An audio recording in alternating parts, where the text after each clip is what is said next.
Arise, minions, and welcome to unMadeGaming. We are here for the first episode of our brand new game, Cyberpunk Phoenix, as we are all clearly in a dystopian future where Zach's a dad. Is just Yep. I'm just a dad today. That's it. That's actually his whole character for the entire game. Just a random dad, misplaced. Oh yeah, you'll see. That being said, if you guys like this channel and the things we do here and you want to support us, link for our Patreon, that's the best way to support us down there. And as always, in the bottom right-hand corner, you will see the corruption bar. That bar serves two purposes. One is when that bar fills, Simon gets to do whatever the hell he wants to us. And two, every single dollar that goes into that bar goes back to these wonderful, amazing faces you see here before you. That being said, I will turn things over to Simon to take us into the cyberpunk future. Hello, everyone. So, we are playing Cyberpunk Red. Many of you have probably played the video game. Our game takes place 30 years prior. Just a quick history notion. Night City is this giant metropolis on the west coast of the United States, where Morro Bay is situated right now. So it's between Los Angeles and San Francisco. Night City became a paradise for megacorporations in the last few decades. The municipal government was pretty much in the pocket of whichever corp wanted to run things their way. It meant that a lot of the city's infrastructure only benefited the rich and powerful, because dystopian future. And you sort of had to sell out to a corp in order to survive. That led to a lot of disgruntlement. Is that a word, everyone? Disgruntlement? I think so. Possibly. The quality of being disgruntled. Yeah, that's it. People were not happy with what was happening. And it led to the rise of a lot of what we will call now terrorists. There were this group of punks, of edge runners, who decided to take down the corporations.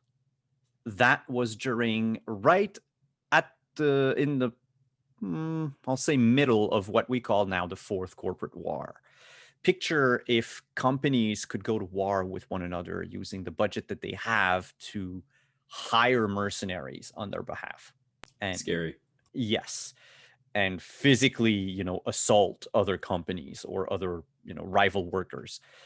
During this war, a group of edge runners infiltrated the Arasaka Towers in the middle of downtown Night City and detonated a pocket nuke, which reduced much of the old city to ruins and covered the sky in sort of this red tint for about a decade, hence Cyberpunk Red.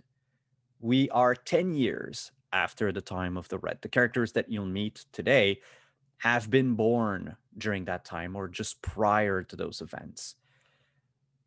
They have grown up in an America that is post-apocalyptic for the most part. I'll spare you much of the details, but outside of a few main cities, the rest of the American landscape looks like Mad Max. Transportation is ground to a halt, whether it's sea, air, or ground. A lot of smaller towns were left empty, only to be reclaimed years later by people that were displaced from the major cities because of lack of work or poor living conditions and all that. Cyberpunk Red is a time of rebuilding. The city has barely begun to reconstruct the skyscrapers that have been brought low by the nuke. A lot of the districts have turned to chaos. Poverty is everywhere. No one's eating anything organic in ages. The best you could probably scrape by is kibble food, which is sort of like wet cat food. and you're lucky if you can get your hands on some pizza pockets. In fact, since the economy has crashed, most people have come to rely on people called fixers. Fixers are these people who will connect you to whatever services you need. So right now, we've moved from a time where violent capitalism was ruling the day to the onset of what might be an anarchist utopia. As if that was going to happen. So, our 4 edge runners tonight are part of this story that's about to unfold. They are all inhabitants of Night City. If you've listened to the session 0, you have heard of 3 of them.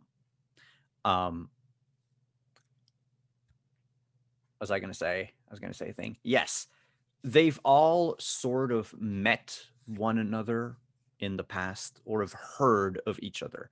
Acquaintances, maybe. Friends, perhaps not. But they're certainly amongst each other's contacts.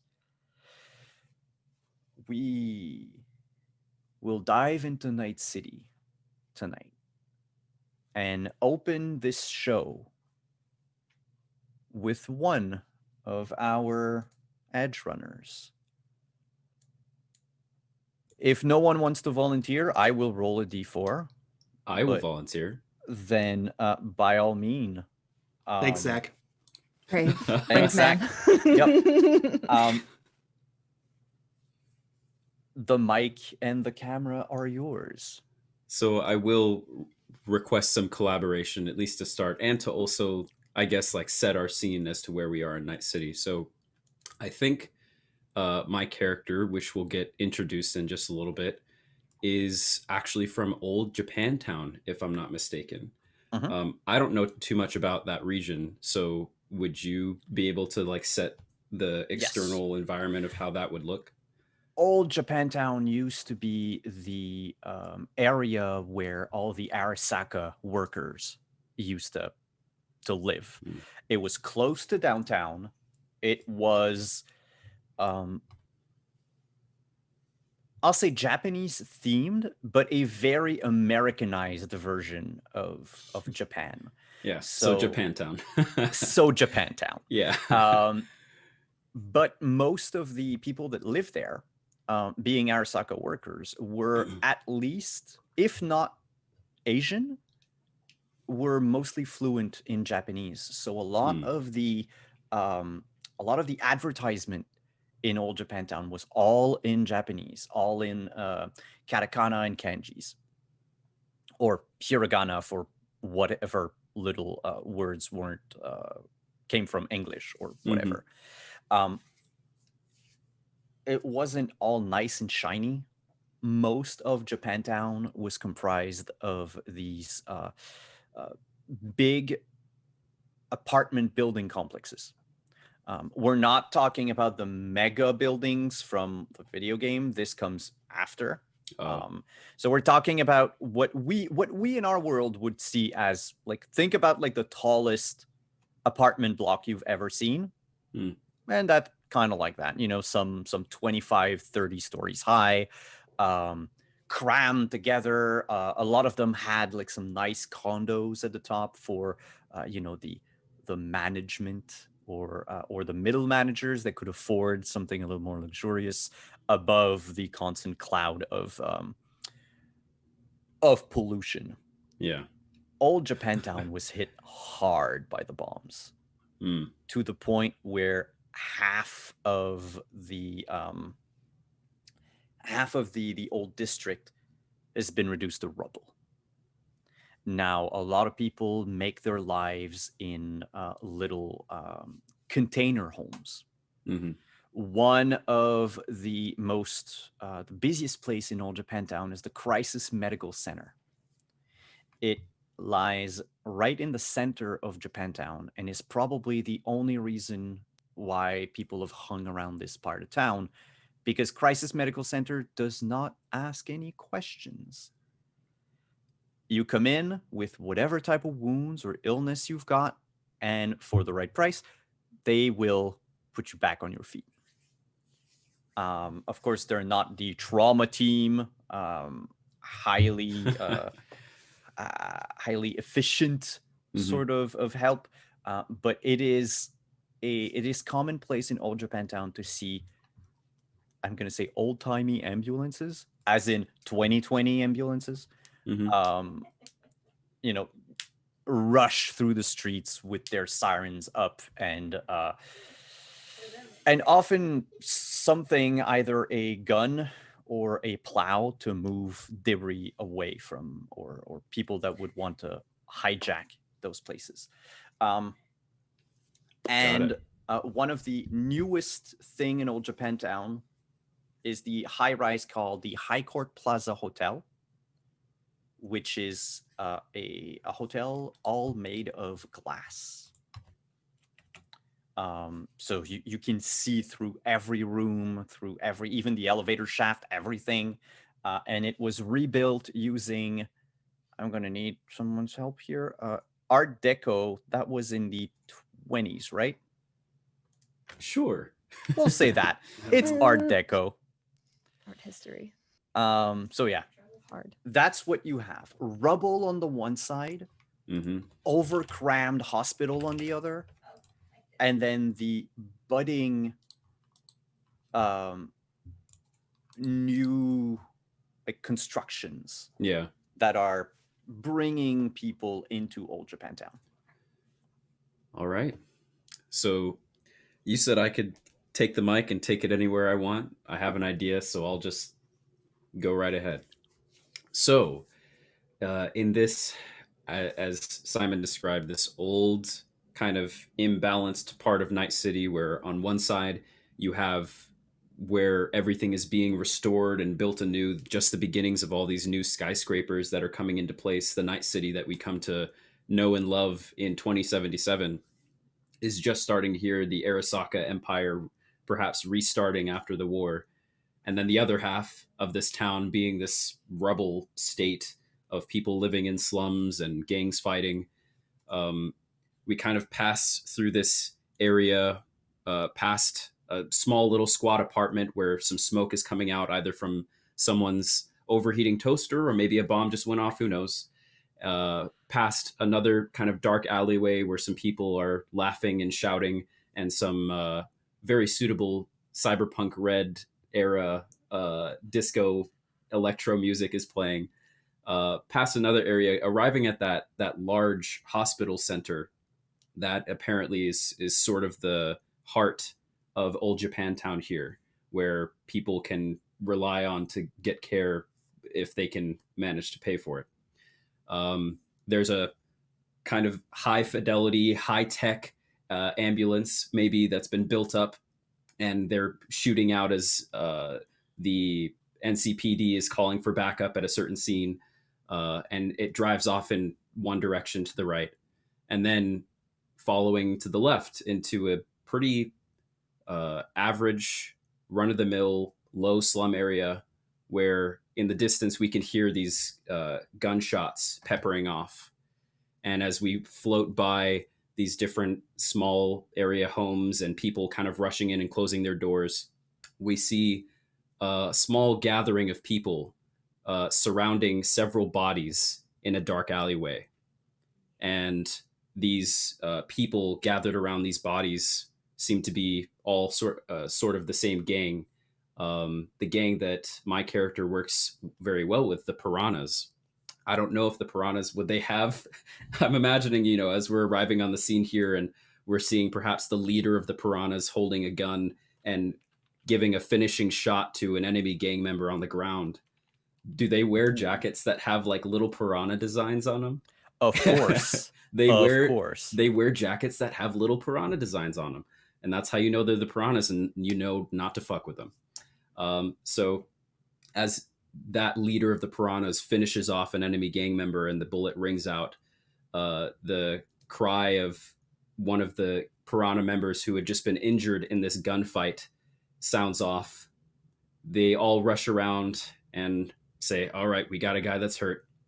And we see this kind of montage of them slowly carrying him over to another back alleyway where we see an unassuming, sort of beat up old taco truck, kind of long van, still with this like springed taco, three-dimensional taco like thing popping out of it that bounces a little bit, and it's kind of sparking as it goes on. The lights are on, and standing outside of it, drinking a very like bioluminescent drink that says "Smash" on the front of it. As he kind of crinkles this can, we see this sort of middle skin toned, maybe in his early 30s guy, wearing just, dad clothes. And as these gang members walk up to him, and there's this dialogue that we can't hear because I'm not going to come up with it. They off this gang member that's been hurt to this man in front of the taco truck. And, we're left here like, what? Why are these guys bringing their injured ally, this person who is just littered with bullets, to a taco truck? Obviously, because he's hungry and he needs a quesadilla. But aside from that, also because as my character opens the back doors of the van, we see not meat and cooking utensils or things of that sort, but a makeshift ambulance made from the corpse of this old food truck. And my character brings him in and starts getting to work pulling out various tools and med tech items and things of that sort, exchanging some words, even getting a few laughs out of the guy that has just taken about 4 bullets. And after a span of time, kind of looking around the taco truck, there's little pieces of memorabilia and probably trinkets from around Night City, maybe more of these cans of Smash, all littered around, all these cans of Smash crinkled up, mixed in with medical tools, mixed in with old taco truck stuff that he just was never able to get out. And eventually, after some time passes, he patches up this guy, sends him on his way, closes the back doors of his van on himself inside, and just enjoys some time alone, maybe scrolling through his agent, the Cyberpunk cell phone equivalent, I would suppose, and just kind of chilling. Just another day at work. And for people watching, what is the name of this mysterious doctor out of the back of a taco truck? This mysterious taco doctor is simply known as Magnus in these parts. The Piranha Gang watches over him, and he watches over the Piranha Gang. And if anything ever goes really wrong, he does live in a van, in a truck, and therefore can move to a different location. So yeah, Magnus is just chilling in his dad clothes and the meaty smell of his office. Awesome. No, thank you. I'll slide in. All right. I see everyone's jumping for the chance to have their own scene. In a very opposite kind of style, we see a stack of cubes, a cube hotel, if you will. Very modern chic. It is literal cubes stacked on top of each other in the hundreds. And you see the exterior of an opaque window, and the camera kind of cuts through that, and you see a disheveled mess that is myself.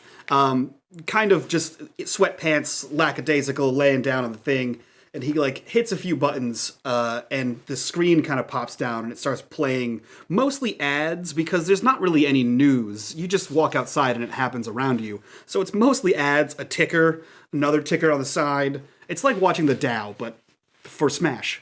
And he kind of puts that back in the ceiling and sighs and slides out a mirror and gets a good look at himself. Oh, God, no. You see him fidget with something in the side of his head. Okay, let's augment take that out. Do something with this. Anything with this. This is how many days have I been in here? Okay, that's fucking ridiculous. And you just see like his beard start to trim and like his skin tone shift slightly. What is this like? Okay, shorten that up. What are you doing?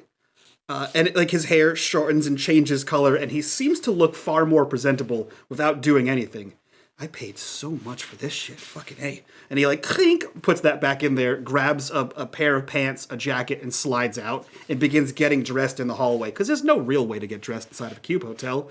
And he reaches back in, grabs a small, I don't know, like 6-inch plastic case and a small plastic bottle. Both of them like solid opaque black, and begins to walk down to the lobby of this, where he sets up nice and ready in a prominent location, grabs a scotch glass off of one of the tables, takes out the bottle, pours just what looks like 2 fingers of scotch in there, puts it back in, opens a case, and pulls out a very worn cigar, closes it, puts the case away, and it looks like he has a fancy glass of scotch and a fancy cigar, and he sits up, sitting inside this lobby, ready to conduct business in a way that looks like he knows exactly how to conduct business. And after a few hours of various clients kind of coming and going, and various deals happening or not happening, or brokering or not brokering, the day kind of winds down, and you see him look around, take the bottle back out, dump the glass back into the bottle, boom, slide that back in, takes the cigar out of his mouth, kind of dries it off, puts that back in the case, puts that back in. I'll be out all night. To no one. And he walks out of the Cube Hotel into the loud siren gunfire city around him. And that is Catch. Great. Nice. I love it. I will go next. Describe my character. So, taking us to somewhere completely different from both Zach and Mike, we are now going to be going to University District of Night City, where is located Biotechnica headquarters. And Biotechnica, they are a corporation within Night City. They're, as far as I know, they're probably not one of the bigger corporations, but they're still pretty well known and they're still influential around this time. They are a biochemical research, biological. They work on a lot of biological things, Science stuff. Science and stuff. So that gives you kind of an idea of, Biotechnica. And you see in the HQ, I imagine there are multiple floors of Biotechnica, and up a few stories is the R&D, or the research and development section of Biotechnica. Where is Jewel? And she is she works for Biotechnica and works in R&D. She's currently wearing, she is dressed up nicely in very nice exec clothes. But one thing about Biotechnica is a lot of people are wearing lab coats with the logo on it as well. So some people, there are actual people who work in like labs and development and stuff like that. And then there are just the execs who just kind of dress up, and they're, they don't actually do things that are sciencey. She's kind of in between, where some of the stuff that she does do is kind of science, but some of it is also just like the face of the company type thing. So she is kind of sitting in her open seating desk with some of her coworkers, and they're all kind of gossiping and discussing some of the latest office drama. And that's where you would see Jewel. The current topic of discussion is some of the research that they've been doing on different biomes, and the fact that in Night City right now, there's really not a lot of plant life and animal life. And that's something that Biotechnica is really trying hard to improve and make our own manufactured biodomes and things like that. And so that's kind of been the latest project that she's been talking about and discussing with her coworkers and trying to figure out what the next steps are for that. And that's Jewel. Okay, my turn, I guess. Mhm. Last but not least. So our scene takes us to a pretty unpopulated bar, very dive bar-y. And you'll see a girl. She looks relatively young, very early 20s, very kind of punk. She's got blue streaks throughout her red hair, very obvious cybernetics, specifically her eye and her face is very noticeable. But she wears it pretty proudly, despite the fact that a lot of people nowadays don't have as many cybernetics. She is sitting at a table without a drink. And she's talking to a gentleman who looks pretty rough and tumble, almost as if he's just walked outside out of the desert. He's got dirt all over him, very old brown leather jacket. And they're sitting there discussing as he slides over a chip, like those little stick drive looking things. And they continue discussing, and then she slides over her own and she takes it and she slots it and is reading whatever information is on there. And she nods her head and gets up from the table and starts to walk out the bar. Her attire is pretty standard. She's got just a very basic t-shirt on. She has full tattoo sleeves on both her arms, and pretty just standard black pants and boots. And as she's walking out, she kind of just takes a look around her, and the outside surroundings are also very barren. It's almost as if there's no one really there at all, contrary to the rest of cities that are either heavily, densely populated or are in the process of being re-urbanized, essentially. This area is incredibly scarce. Not quite tumbleweed rolling through, but pretty close. And so she kind of just keeps on walking, and we'll see where she goes. But for those watching, her name is Proxy. I'm imagining like a pizza rat.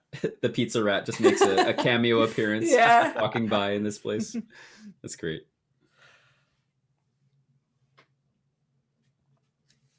We'll fast forward the clock, about a day after all of these introductions. These four strangers are about to embark on a very wild ride. I'll take control back of the camera. We pan through the morning streets of Night City.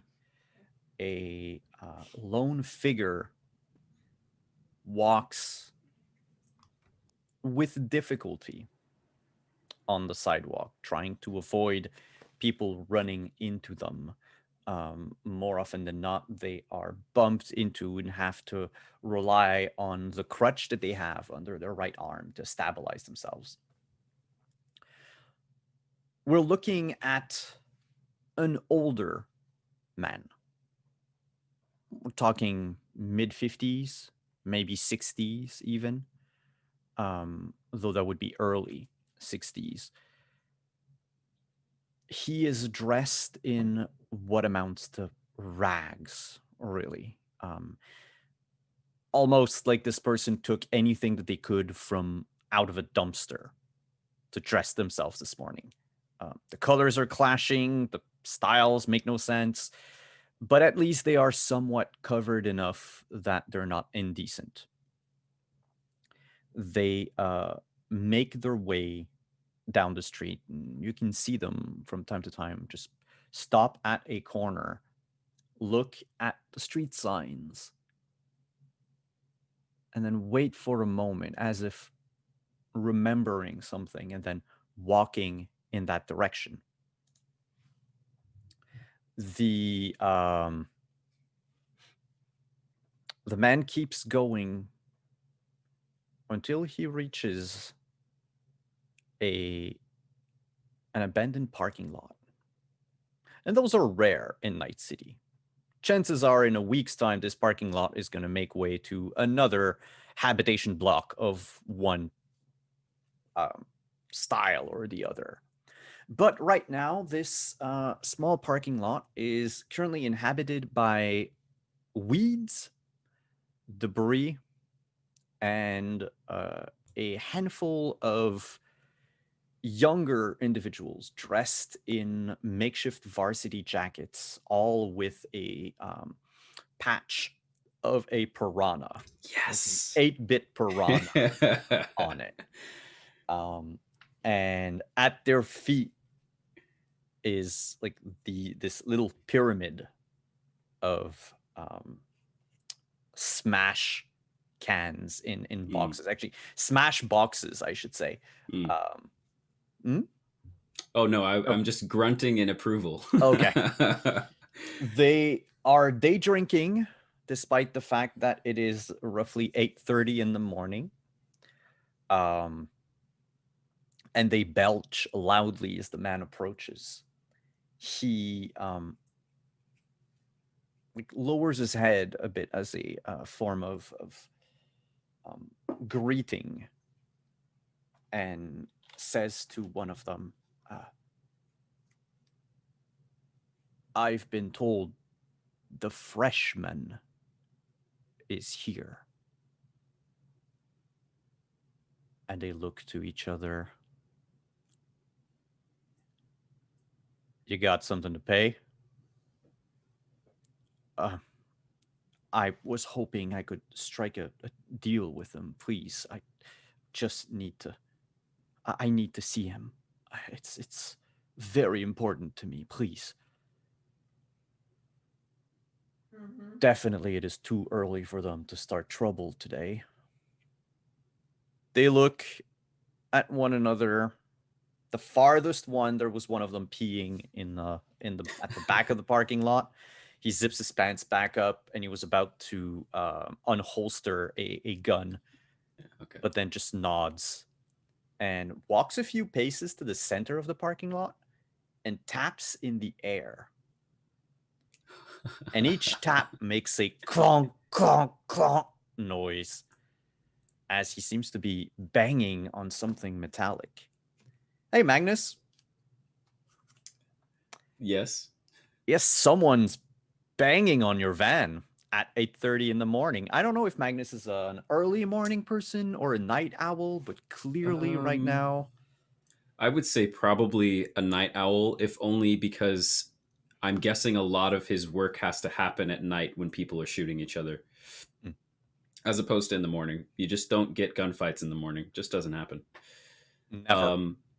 Do I know, or does Magnus know, that my gang buddies are hanging outside my van? Oh yeah, you would know that there's always at least one person stationed nearby. Okay. Because that's the protection they've promised. Someone will always keep vigil around you. Even though your car is camouflaged and nearly invisible, they make sure that someone is there just in case. Okay. As the banging continues, I don't respond, and I just wait to see if they say something or if something else happens. You would hear the muffled voices of a few Piranha members. Okay. And then one of them just belches out, Magnus, you gotta... Another grandpa for you. And I sigh, grab a smash bottle, and deactivate the... I want to call it cloaking, even though I'm not sure if that's what it would be called. It's your truck. You can call it what you I want. deactivate my taco truck's cloaking.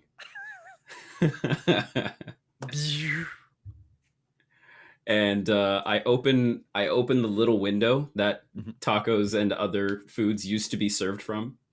And with a smash can in my hand, I shout out, "Yo! I thought the whole point of having a cloaking on a van is not to make it obvious that I'm here. And yet, you're knocking Have you ever heard of this? And I hold up my agent. I have one of these. You know, The guys look to each other and then down at their drinks. And like you can feel the shame washing over and them. I sigh and I close the window. I open the back doors of the van. I come out and I'm like, okay, guys, it's all right. It's okay. I didn't mean to. I know I'm not really approachable when I'm yelling like that. I'm really sorry. What do you want? What is it? It's not us. It's Grandpa over there, and the one who banged on your truck basically points to that old man who's clearly missing his left leg below the Oh. knee is gone. Is he And, bleeding? No, Okay. no, but he's wearing pants that haven't been like tied. So there's So- like just one leg of Yeah. pant that's just hanging limply. Okay. And he's also missing his left arm completely. Okay. He's old and beaten, and when you look at him and you realize he sees you, hmm his face turns to the wonder of a child on Christmas morning. Like you were the Yeah. person they've been looking for. I've seen this face before. Don't know if I can be Santa today, but we'll see. Hey, buddy. What's up? He saunters over to you. You are the man to see for fresh food sometimes. Is that it? You. Oh. Sorry. Just excuse me sorry. I thought you were coming here about this, and I just gesture to his missing limbs. Oh, well, I'm coming to you because of this.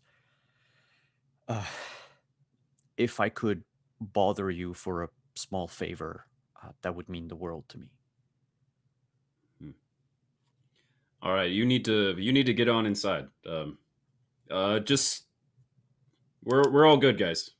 And I say to the gang, and then I help guide this man into the truck. All right.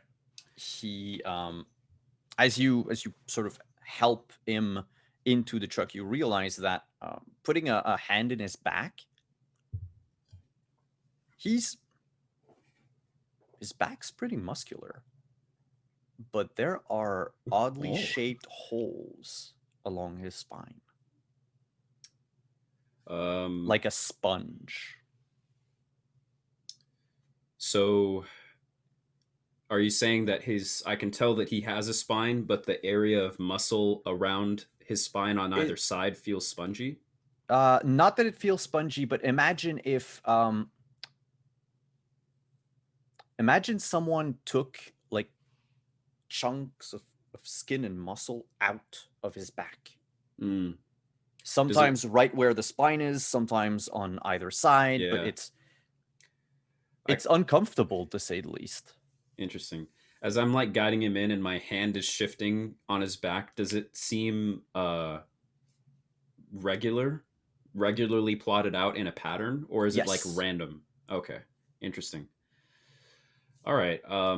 I don't comment on it. I guide him in, let him have a seat. And I close the van doors and I tap the window just a couple times just to let them know, and then I reactivate the cloaking.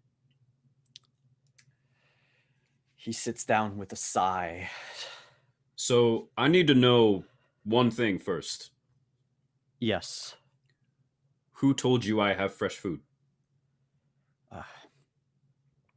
I asked around. Who told you?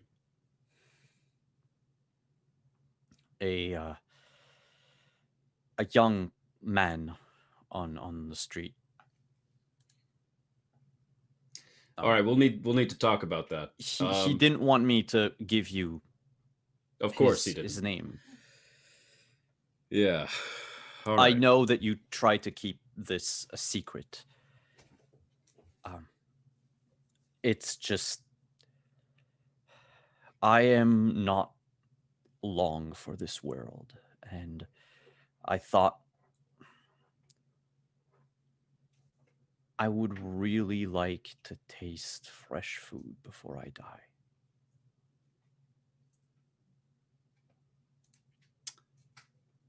Do you want to die?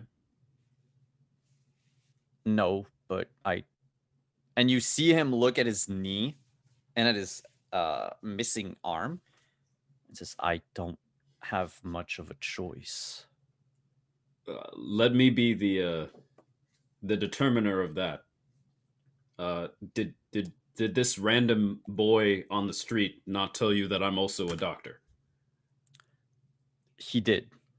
He thought at first I was looking for you for medical aid, but I'm beyond that, unfortunately. Would you like me to take a look? If it serves only to satisfy your curiosity. And he starts taking his clothes off. And as he grips like one of the layers of clothing he has, which we'll say is like an old windbreaker jacket in like pastel colors, one of his knuckles pops out. Like it is bone? Clearly a faulty cyberware implant. Mm. So he like closes his fist gently to move the clothes, and then you just hear it click, and like it just goes whoop. This like metal plate piece comes off. Yeah. Got it. Okay. And he looks at it and shit. Takes I help him. off. I help him take it off. All right. Now that old man is half naked. You notice that all around his shoulder are marks where a cyber arm should connect. Mm. In fact, while the wound that was there before probably has healed over time, you still have like a few frayed wires coming out of his shoulder. Mm-hmm. Torn. Not cut, not cleanly removed, clearly torn. Okay. And he has other massive scars on his chest. Some that are just, they're not scars, but they're blood-soaked pieces of gauze bandages. Mm-hmm. Gauze? Yeah. It looks like this person was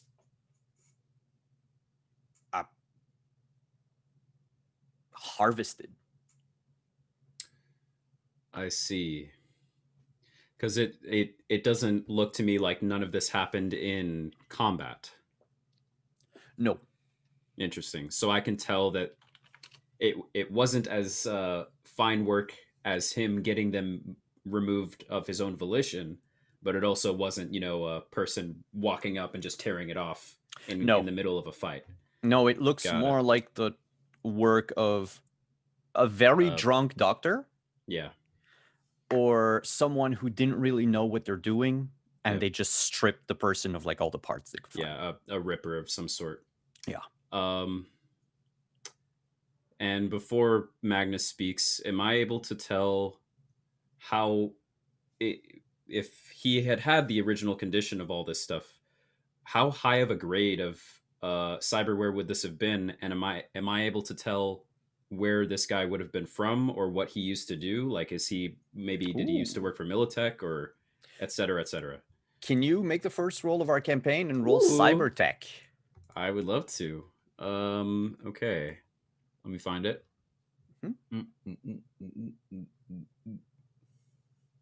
Where can I find Cybertech? Cybertech is I see it. I just literally as soon as I asked, I found it. Okay. And then is there a way to roll just clicking on the sheet, or am I going to? Yeah, you just click on the name of the skill. Oh, yep, you're right. Okay. That's a 19. 19. Not bad. You look at what this person, where the scars are placed. That doesn't tell you much about what you know. Looking at the scars, that he had like internal implants in the front. Yeah. But looking at the shoulder, and as part of the check, we'll say that you also asked to see his back. Yeah. He used to be fitted with some rather impressive cyberware. Interesting. Older generation, but something that would have been very expensive to get. So he was most definitely working for one of the major corps. I see. Way back when. Well, way back when. You know, like 20, 25 Yeah. years ago. Do I imagine he probably fought in the corporate wars? He's probably a vet of the corporate wars, yeah. Okay. And another clue that you get, yeah, it's not cybertech, but he has a bunch of kanjis tattooed in his back, like a sentence in Japanese. Okay. Over his right shoulder blade. I cannot speak Japanese. So actually I ask him. I say, what's this say on your back? Oh. It's an oath. You used to work for Arasaka?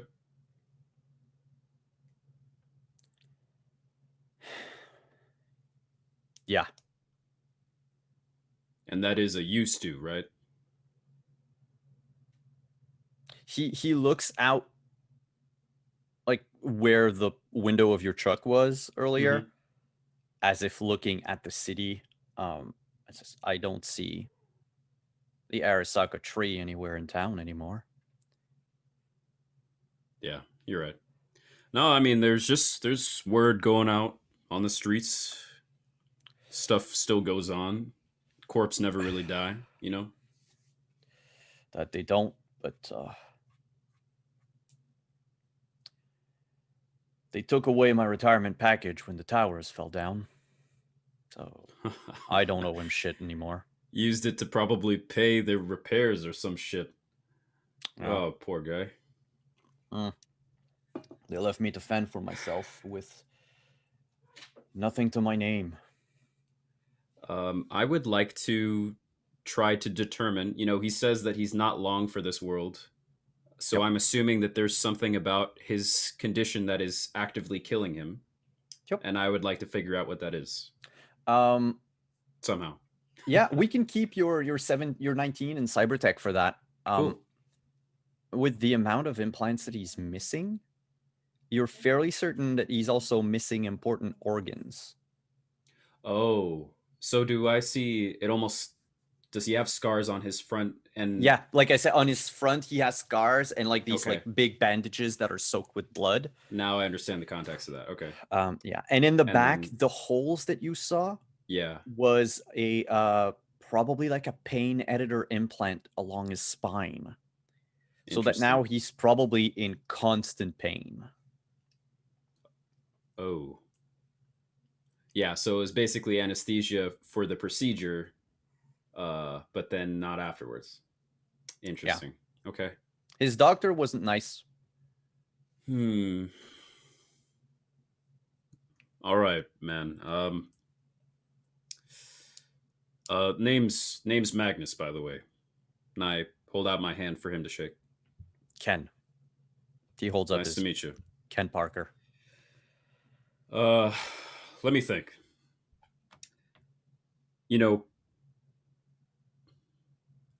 I think it's a pretty human thing to not want people to die.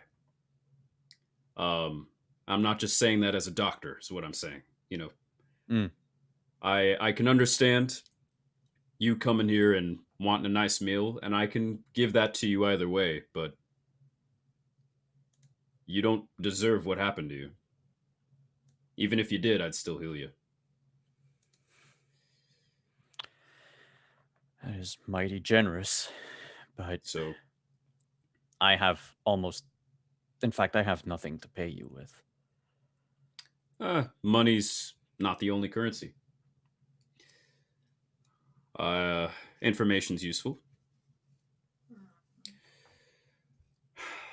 It's. Do you have anyone looking for you out in the streets? Do you have any, trouble? Yeah. I was going to ask if you knew of someone who handles problems. I can't do anything myself, not in this state. Hmm, Uh, I but do. my captors are probably looking for me. You're. Oh. Why do you think? I would think Because, they got most everything, unfortunately. yeah, I think they were planning on killing me, just very slowly. I took one of their own. Oh.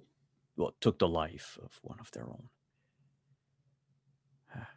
Do I you remember where they are?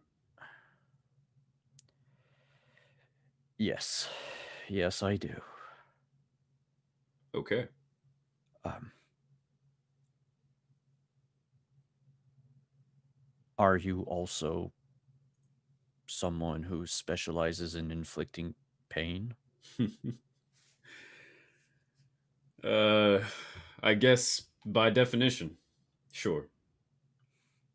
Given that I'm specializing in having pain not be inflicted, they're pretty close. But yes, I can. This is sounding like the beginnings of a deal that I am willing to take on.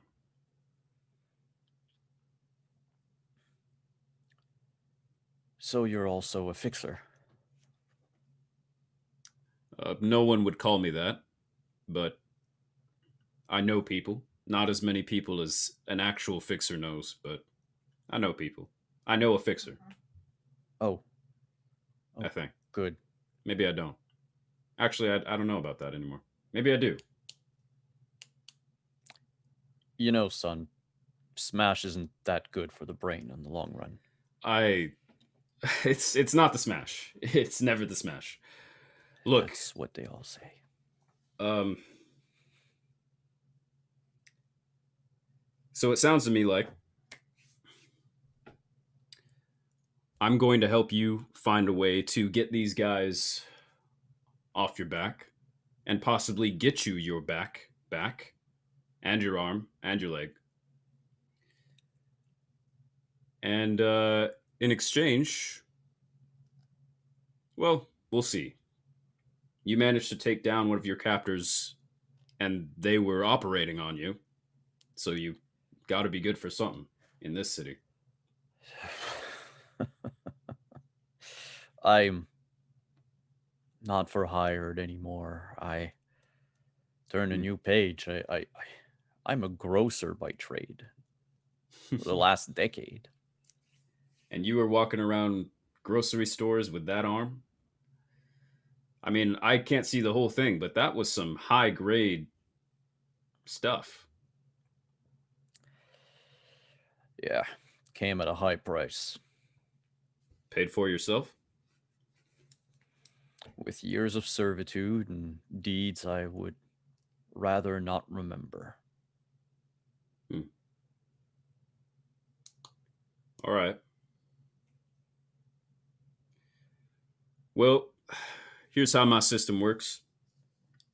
Obviously, if you had the money, you would be, well, first you came here for food, but now you're making a deal to try to save your life. In a I way. didn't think my life could be saved. Hmm. It always can. If you know the right people. Uh, I'm sure you'll find a way to repay me. Let's just put it like that. That's probably the 4,000th time I've said that sentence. Look, And it's never ended up badly. knowing them, they probably have things they've acquired that you can repurpose yourself. That's already sounds good. All right. Let me call my fixer now then, I guess. And unless he says anything else, or the Well, DM... he's going to ask you if you want him to remain here. Yeah. You would rather not go out again? Yeah, I set him down. I would suppose I have tomatoes. I maybe have some different herbs, and I'd probably make him some soup.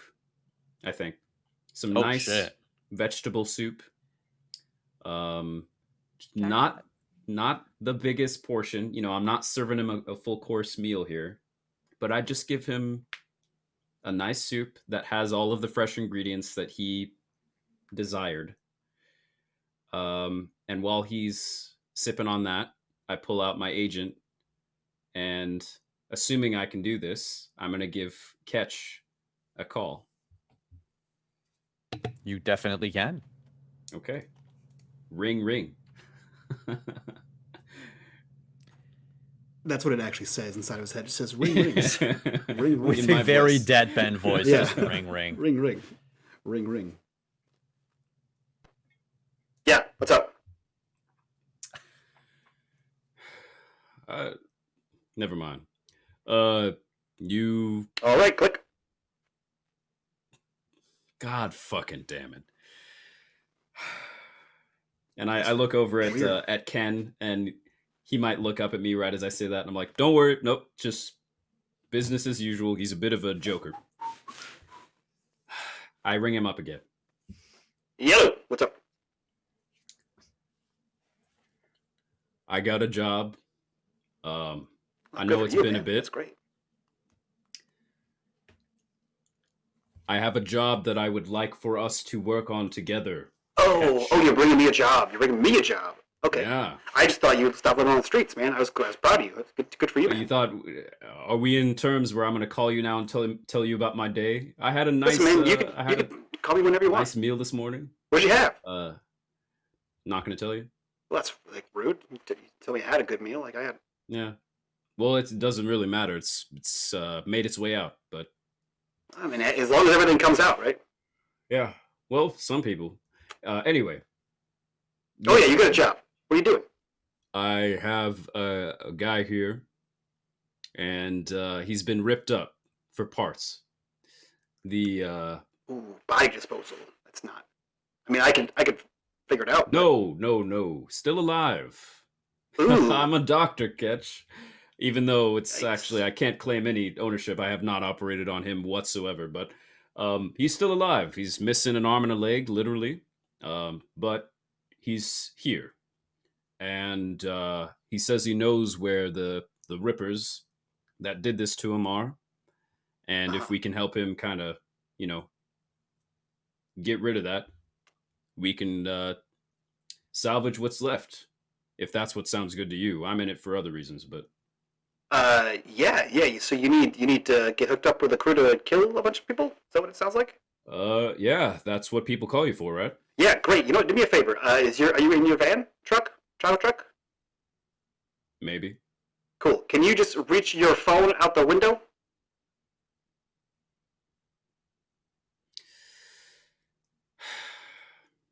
Give me a second. And I place the agent to my chest to mute it, and I just hold up a finger to Ken. I'm like, 1 second. And I step out of the van entirely. I close the doors behind me, walk to an alleyway nearby, somewhere relatively safe, still close, but maybe a block from my truck. And I'm like, whatever. Yes, here you go. For about the last 2 minutes that I was walking, this should have worked. Great. Is any other piranhas around? Any other? Oh, the gang? I look around. How many of them are still lingering? If you look back into the parking lot, there's 4 of them. Small crew. Why? Yeah. Wait, hold on 1 second. and he puts Magnus on pause. What's the hold music catch?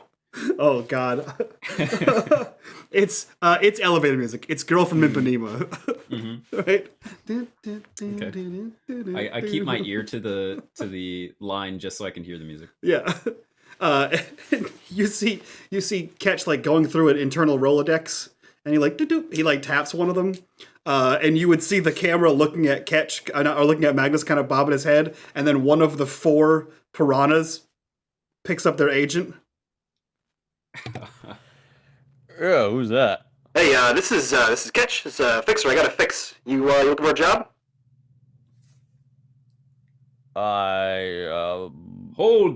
What catch? Yeah. What the fuck are you doing? What's been?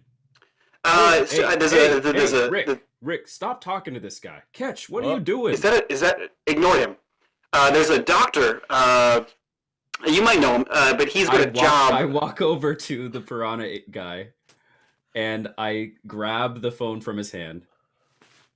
I will give this back. Catch. Oh. Oh my God. Okay. Hey. Yeah. Hey there. You can hear me in 2. Is this messing up your earphones if I do this? No, I put you on hold. I can't hear the other one. That's not how technology works. Great. What the hell, man? This is not when I'm going to you for extra backup. What if I don't want to use my gang? What if I want the good stuff? That's why I'm calling you. Well, you didn't specify. You just said you needed bodies to go take some revenge on a Ripper Duck. And do you think if I wanted to call on my brothers for help, then I would? Why would? Do you know anyone else? I don't know, man. You've been slimming back that smash. I don't know what's going on with your brain. It's not the smash. That's what they all say. Hold on a second. Simon, do I know anyone that can help in this situation? In fact, you know of, well, one netrunner. And depending on what you need, you probably know someone who's also have had dealings with the underworld of Night City, but who also can probably get you into many of the more inaccessible legal parts of town. An exec. Oh, a perfect, an exec and a netrunner. It's like they're right here. Yeah, he will cut back in.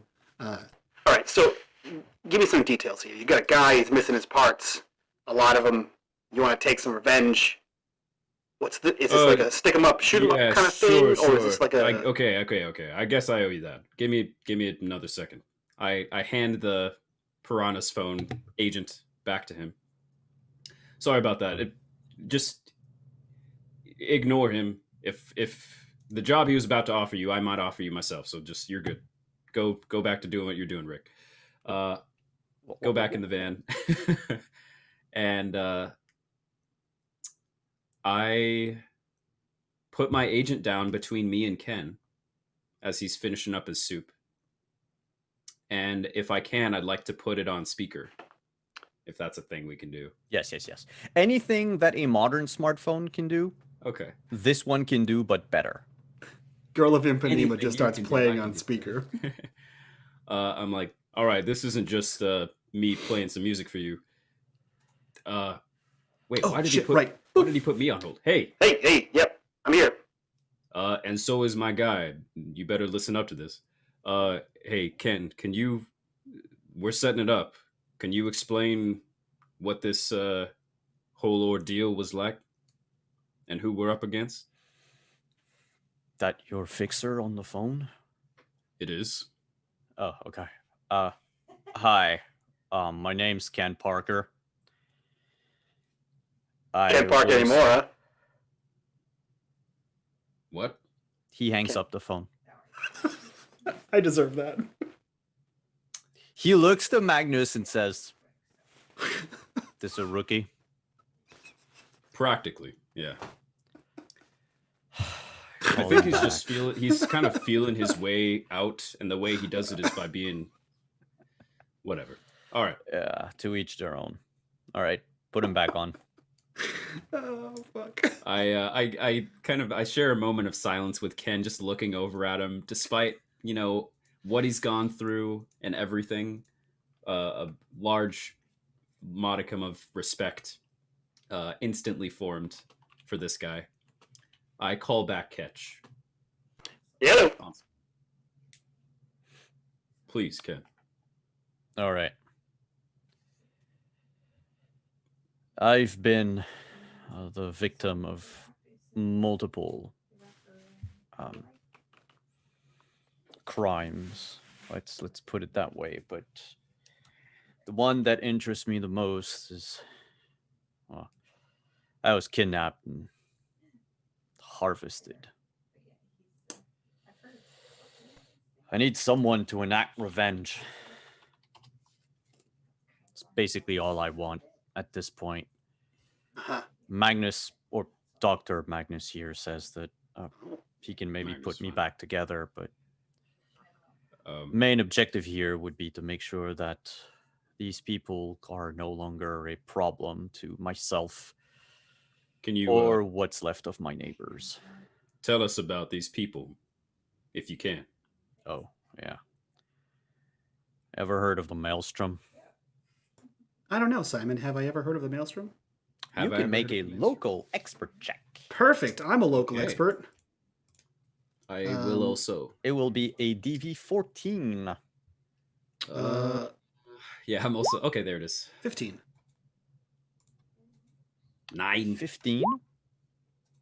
Unfortunately, although he Mike just rolled the your home local expert. Oh yes, it's always your home. Yeah. Oh, okay. Unless it's like we're talking about a different place, your home is Night City. Yeah. Oh, okay. In that case, my bad. I will I didn't use that one, so 17. Okay.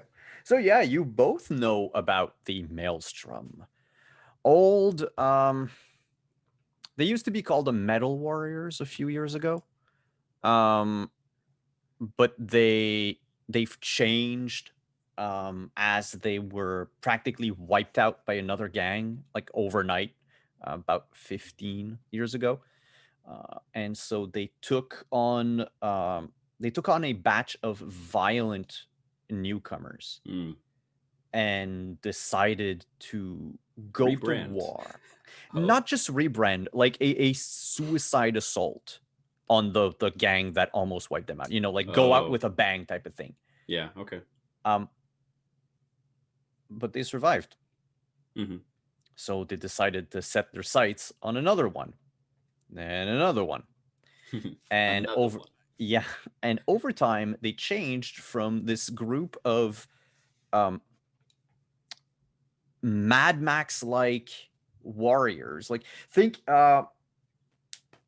they were sort of the king of the combat zones. You entered a district of Night City where shit was going down everywhere. Chances are the Metal Warriors had started it, or they were going to come in and finish it violently. Now they've turned into these hybrids of humans and machine. And they skirt the line of cyberpsychosis, and they take a lot of pleasure into skirting that line. They're into augmenting themselves with whatever cyber implants they can find. Yeah. Just so they can beef up and go after someone else. Okay.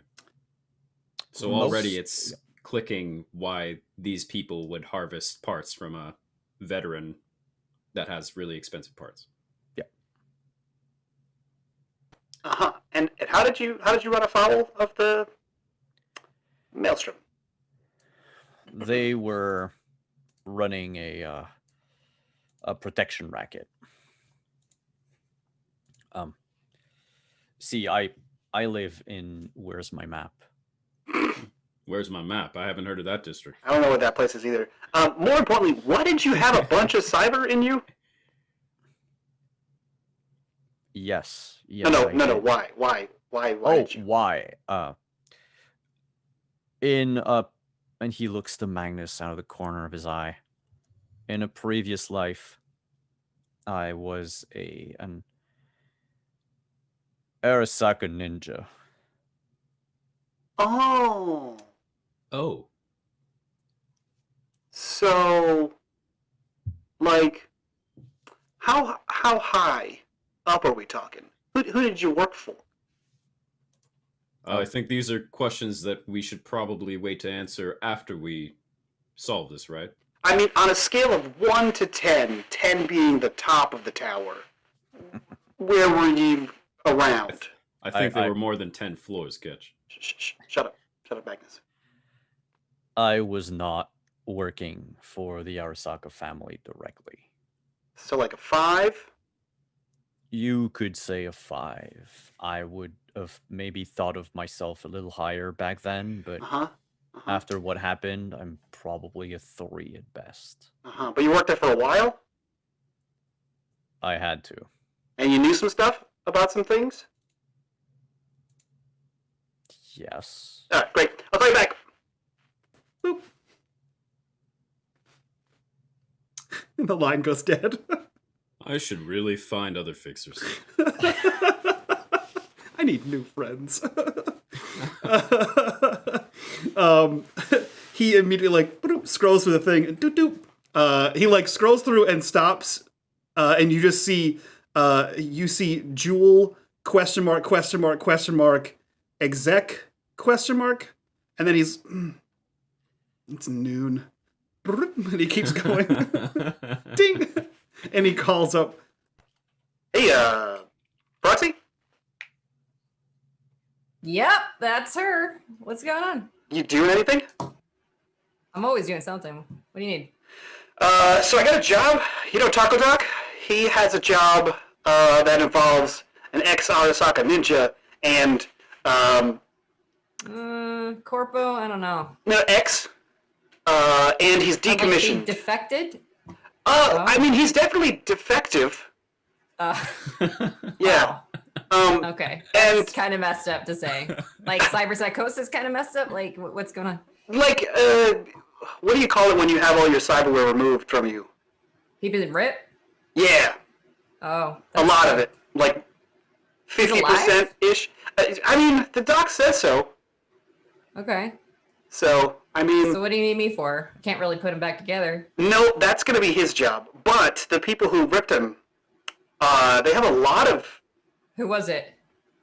everything that No, you might who was want it? about. You know, they work Who in was all it? that maelstrom. I'm in. Oh, all right. Well, Fuck all those right, great. guys. I'll text you the location. Bye. boop. He does the same thing, scrolls back up. Gonna be at lunch. I'm gonna get an assistant again. Doop. Hello. This is Jewel. To whom am I speaking? Yeah. Could you leave a message for Jewel? This is Ketch.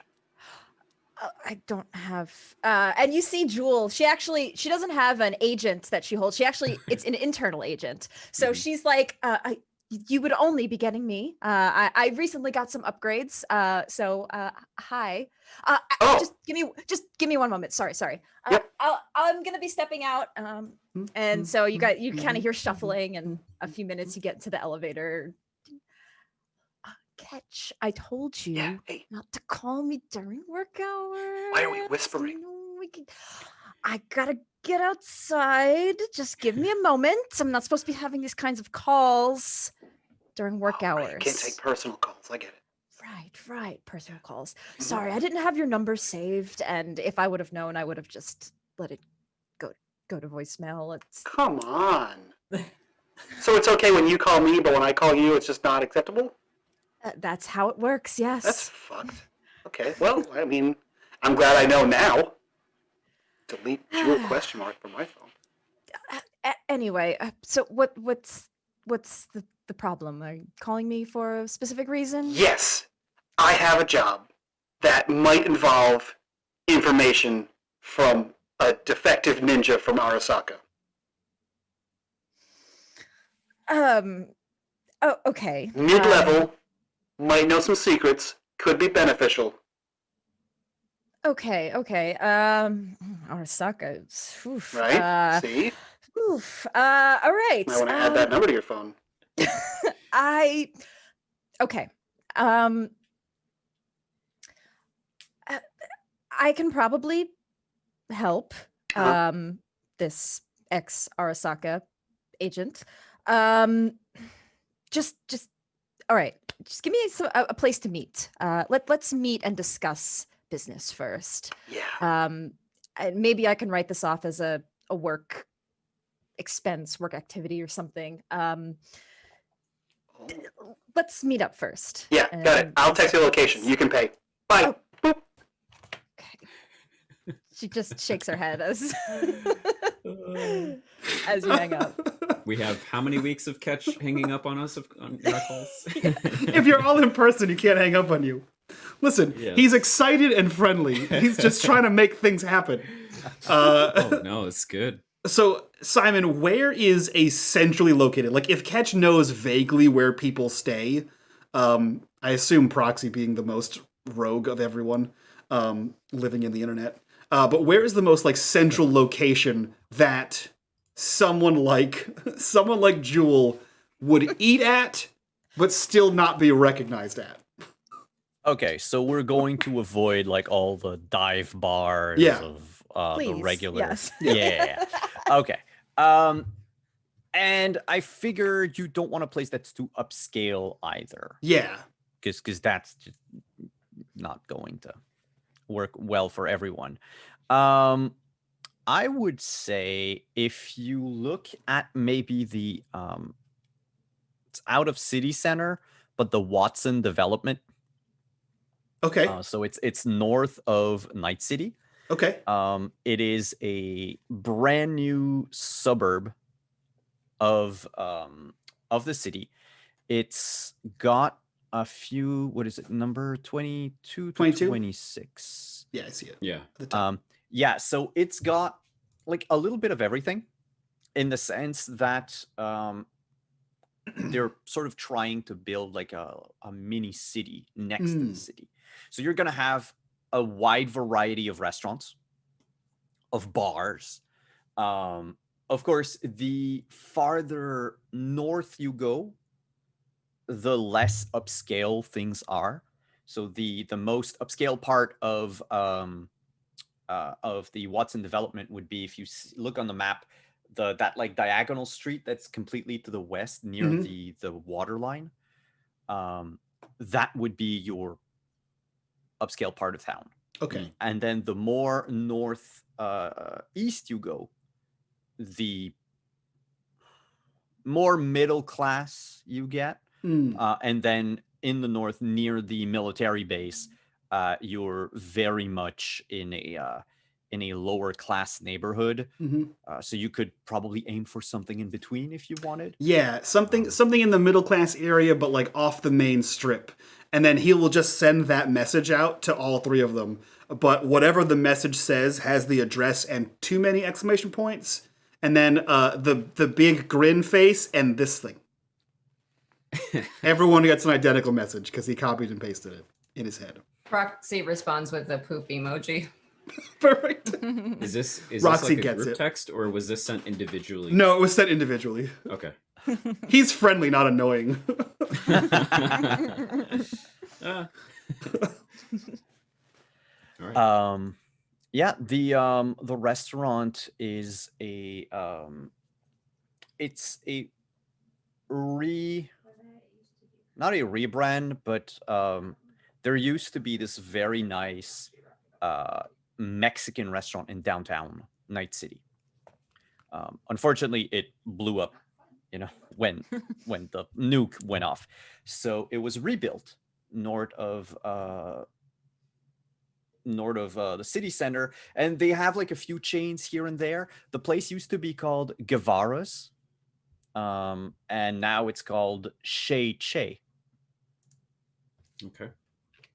And whereabouts on the map, like you see where it says Watson Development, like right next to the N of Watson. would be about there. So the yellow roads are like all the main thoroughfares. Yep. So you're not too far from like one of the main boulevards of Watson, but still close enough that it is a place where people would go. All right.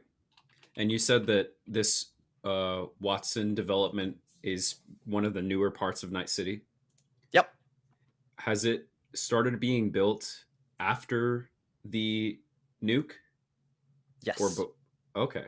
So it's kind of like almost the new hope of the city in a way, maybe. Or like people just trying to like, oh, this was all blown up. Let's go over here and build something completely new, kind of. It's more of a let's build something completely new and try to make sure that it's not that none of the corps have like a foothold. A foothold in there. Interesting. Whereas if you look at, let's say, Haywood, Santo Domingo, Rancho Coronado, the old suburbs, like they were all built when, or even Japantown, which was basically built according to whatever plans Arasaka had. Yeah. Now this one, Watson, is, it's a Night City thing. It's got it. Trying to rebrand the city. All right. And it is, the short description would be a developing district where mega buildings and ecologies are being built to house thousands of homeless from the war. And most of the Asian population has moved to southeastern Watson in a neighborhood that they have begun calling Kabuki. Yep. Okay. Which is incidentally where your character lives in 2077. So if Ketch is the first person here, because he had set the meeting, who shows up next? Yeah, or are we... I assume you all show up. Is it? Or where are we...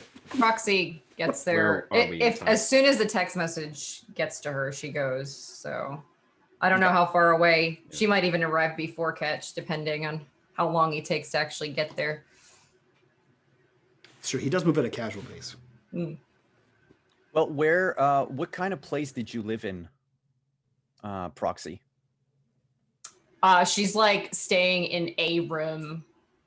Okay. Like at a build, she found it's basically like a broom closet, slightly bigger, just big enough for her toys and stuff. And then she just she trades information to stay there. She doesn't pay for it. So you could probably be like anywhere. Except like the dark red places. Okay. Anywhere else would be safe. So it's sort of easy for you to either hop on like public transportation or if you have a car or like a cyber Uber. Cyber Uber. The only one I would say not to go with is Combat Cab because no one knows if you're going to make it out alive. No, I think she would just take public. She likes watching people, so... All right. This is an opportunity for that. And what about Tracy? Not Tracy, sorry, Jewel. Jewel will probably be the last one there because she will wait till she gets off work to get there. And I probably would travel. I would see if I could get some sort of vehicle from Biotechnica to get there. And I'm going to try my best to convince them that this might be a work trip, and like a working that I can expense all of this for work to get information for Biotechnica. Since you're working in R&D, so what they'll do is tell me how much information you give them, and I'll tell you what they would expense for it. What they would approve. That's a good question. So I will tell them that some of it might not be super official, but nonetheless, maybe getting some information on, speaking with Arasaka, some ex-Arasaka reps. Just to have that, and even I might even sweeten the deal a bit, but we might know about Magnus, actually. I feel like Biotechnica has kind of kept some eyes on him because of some of the work that he's done with his plant life and things like that. So I'm going to try to leverage that a little bit and be like, maybe we can talk about acquiring him for some of his work or things like that. All right. Yeah. I mean, in order to find some information that might have been lost in the nuke and potentially get a very a highly proficient doctor and biochemist on the payroll. Technically Ketch didn't mention that. that's more by but let's say that maybe if that information does come up, I'll try to at least relay that. The minute I find out Magnus is involved, I'll relay that info to Biotechnica. So, yep, they have a fleet of vehicle anyway, seeing as how Biotechnica is the inventor of the Chu-2, like the new fuel that everything runs on. So, of course, you have cars, because why wouldn't you? So, yeah, you can rent a white and green company car, clearly labeling you as a worker or a member of the Biotechnica family. Cool. Okay, so I show up in my in my Biotechnica vehicle and probably roll in last. All right, and Enterprise colors. Magnus and Ken would probably arrive after Proxy, but before Jules, because your regular work day in Cyberpunk is like 8 to 8. So, I take the moment on driving on the way to talk to Ken for just a little bit as I'm driving. And by the way, what I guess I'd like to do as I'm on my way here is I would like to only be visible when I'm somewhat near my destination or my point of leaving. So like when I'm leaving the place where I was parked, I am somewhat, I guess, cloaked, and then I would like to remain cloaked if I can all the way until I'm maybe like a couple blocks from the restaurant, and then I'm going to suddenly, maybe not in the middle of the street, but maybe as I'm like coming out of a back street or something. I basically don't want to arrive at this meeting unveiling that my truck can turn invisible. I'm still trying to hide that information, although I'm this guy knows. Who else knows? We'll see. But anyway, so I say to Ken as we're on our way,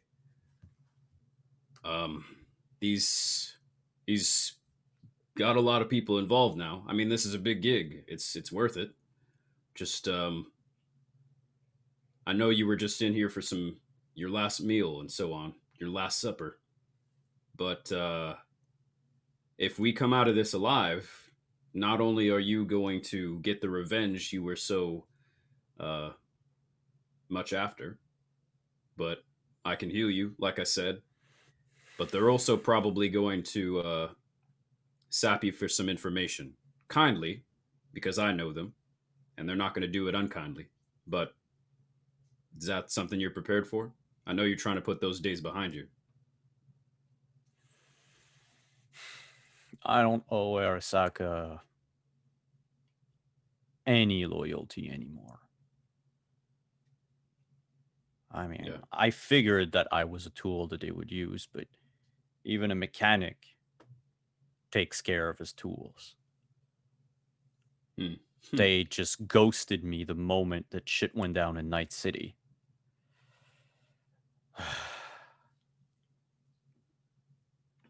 I can see what I can dig up again. I think I have a few shards left of data from the old days. All right. If that's payment enough for you, I'll gladly do it. Like you said, I didn't think I was gonna last long without. Yeah. And he sort of massages his chest. He's like, without these implants, I don't even know how long I'm gonna have. Yeah, you're right. I've got your back. Just Do what you can. Thank you, Doctor.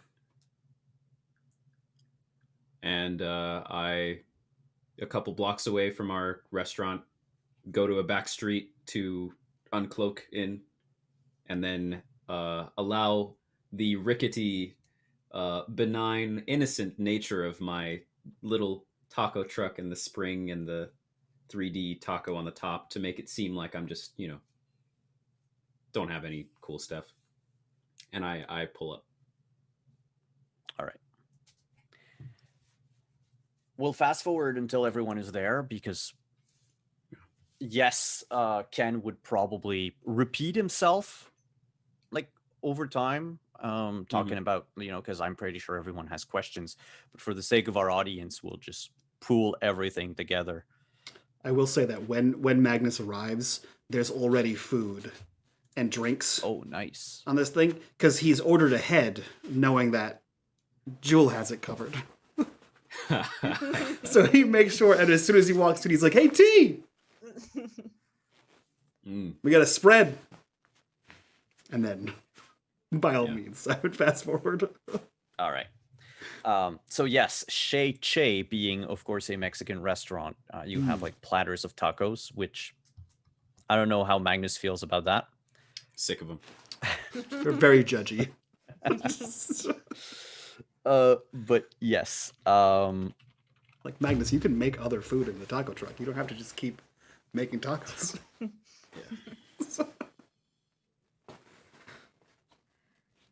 So, yeah, he would introduce himself as Ken Parker to everyone. Hi, Jewel. By the way, very, very nice to meet you. Ken. I'll be, very transparent. I work for Biotechnica. I'm sure you've heard of them. Nonetheless, I am very willing to hear your story and just, want to just lay that out on the table as a, exec to exec or ex-exec. That's...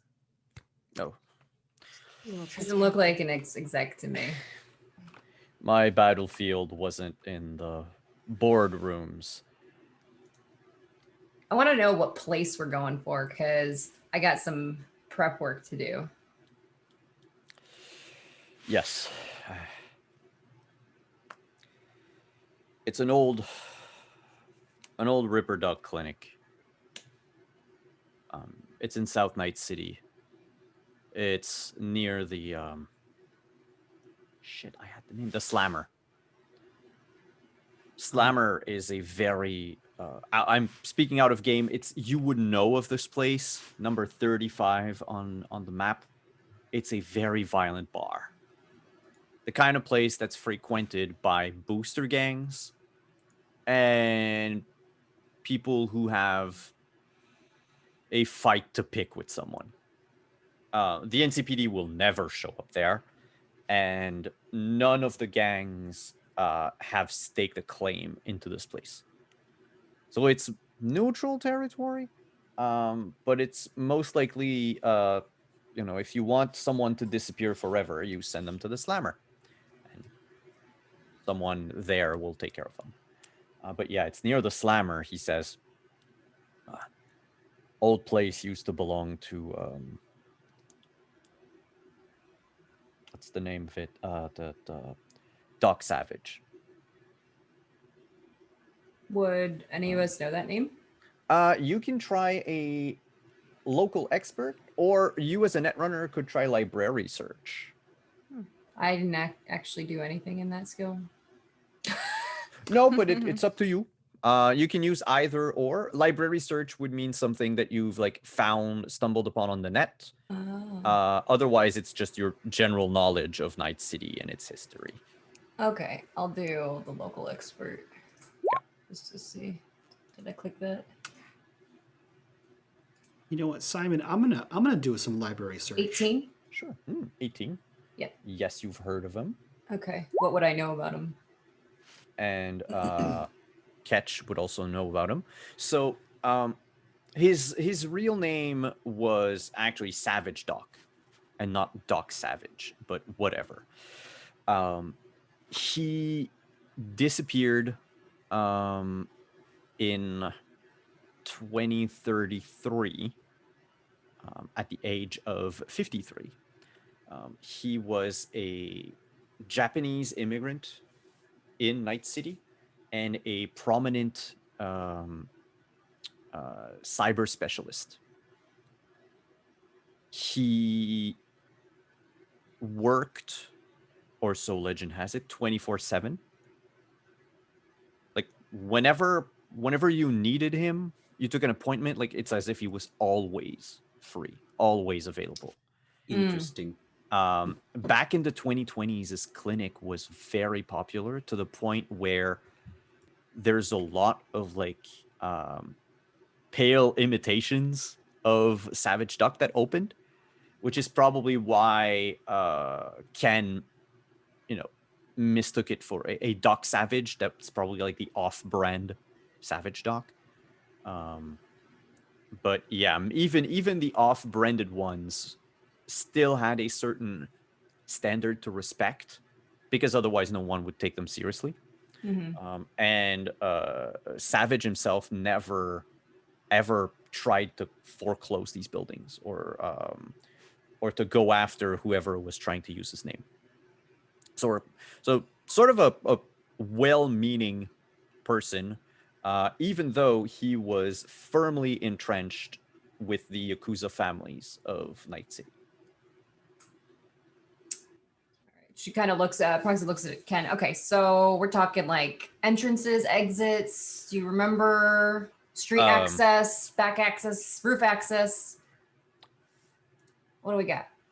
I see you're a professional. I like planning stuff. Roof access, I didn't see any. I left by the front door, believe it or not. I know Guards? There's a few. Huh? Guards? A handful of them. I think I counted 6 in all. But they came and went over the days, so there might be some more from time to time.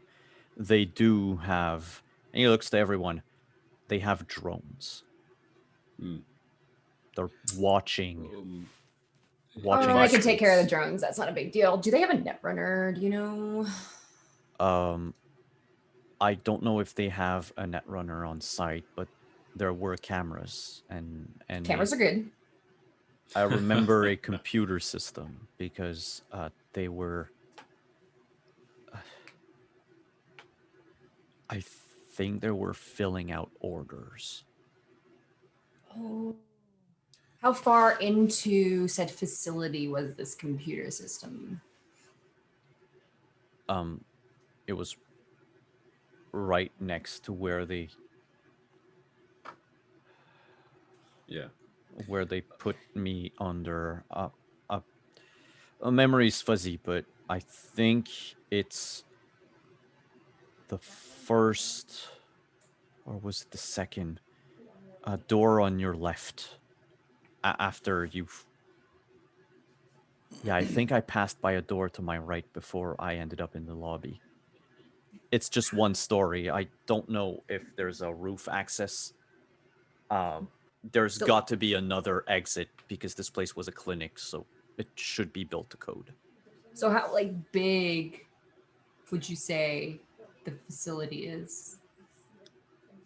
I believe I was held in the back. And you can see him sort of almost like instinctively count his steps. And he says,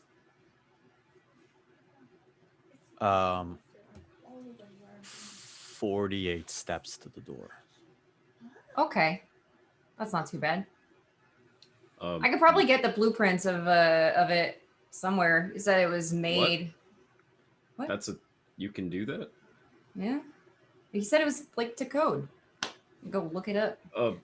Ketch leans back in his chair and he I'm just curious Proxy why you went to this place.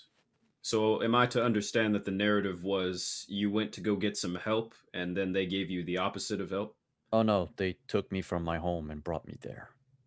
Oh, To, I see. To make a long story short, I couldn't afford to live in any of the places like here. So I've been hiding out in the old combat zone. Not Me a good and place. a few Rough other, life. yeah, me and a few others that were displaced by the war. We sort of took control of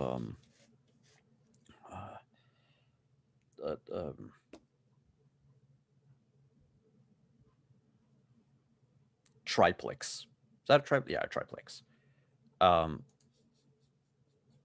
And we've made it our own, made it our place.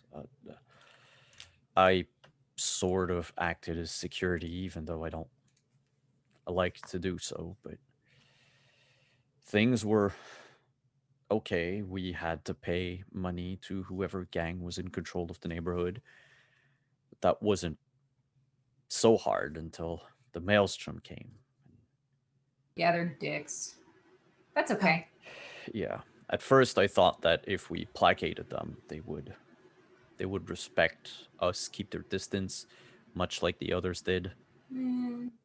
But Nope. a few weeks ago, they started evictions. Middle of the night. Evictions? Well, I figure it's their doing. Middle of the night, someone would disappear. Went in the next day, door was picked open, came in like ghosts. I know it's not the MO of the Maelstrom, but I No, find it it hard to isn't. believe. I mean, but they're picking for parts. It's a Right, little but more... they would just go in and start a war, kill everybody, and then rip them. You're right. It's a little more intelligent than I'd give them Way credit more for. intelligent. That's not them. Maybe they got their own fixer that they're working with. I tried to stand up to them. Met them face to face when they came to collect last. But shit, they were equipped. I got bombarded by EMPs. Half my body shut down. Couldn't do anything. Because, of course, none of this Arasaka trash implants were equipped with EMP shielding. Or if it was, they shut it down remotely after the blast. Or the blast itself shut it down. I don't know enough about the it. servers up. Okay. How many of your buds, you guys, you said that you and your friends made a bit of a pod there. Yeah. How many of you, or how many of them were left when you were taken? Or were you the last one? No. There were... I was taken a week and a day ago. Unless something happened that very night, there would still be 6 people left in the building. But it's been 8 days. Yeah. And you say that these guys used to do the same work you did? Oh, no, none of them were solos. They were regular folks. Oh. They worked day and night. They tried to make ends meet. Many of them had lost families. It's just when you have nowhere to go. Yeah. And you have a big, sturdy robot man to protect you. Until you don't. Best to keep close. Yeah, until you don't.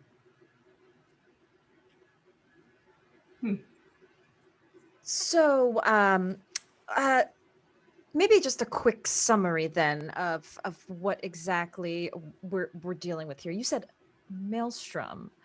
They are. Jewel kind of like laughs nervously. Violent. A little too spicy for you there, Jewel.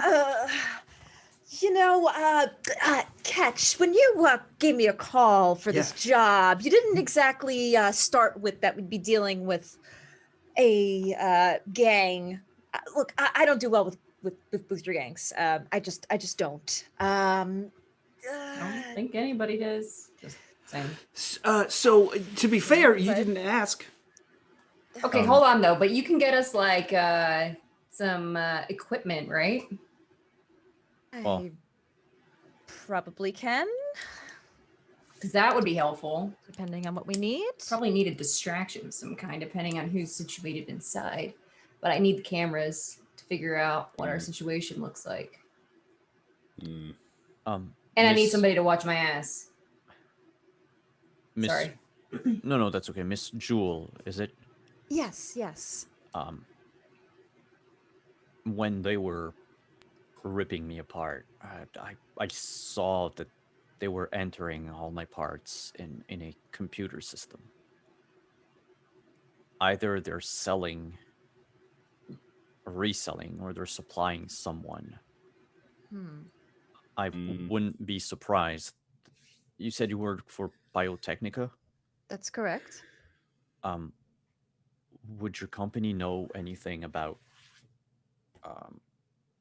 other new players in the cyber market or body parts? Or it felt to me like the old stories of organ harvesting.